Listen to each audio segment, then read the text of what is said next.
हम हैं अनुराग और वो सब देखा तनी केहू खास बा चैनल।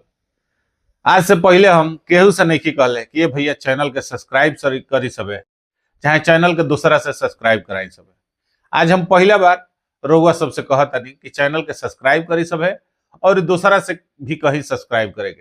जैसे भोजपुरी जगत के जो मानल जानल व्यक्ति बा, केहू भी अफसर होके, गायक होके, गायिका होके, टीचर होके, शिक्षक, चाहे जे भी अपना क्षेत्र में महारत हासिल कैले बा, ओकर हम भोजपुरी में इंटरव्यू ले सके।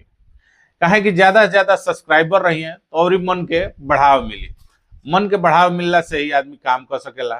तो रउआ सबसे यह दरखास्त बा, यह विनती बा कि चैनल के ज्यादा से ज्यादा सब्सक्राइब करी सबे, कराई सबे और ही लोग तकले पहुंचाई सबे। जोन वीडियो अच्छा लगे ओकरा के दबा के शेयर करी जा कि लोग ज्यादा से ज्यादा भोजपुरी के बारे में जानो। काहे कि भोजपुरी के जानल मानल व्यक्ति जे केहू बा ओकर हम इंटरव्यू करत बानी, लगातार लागल बानी।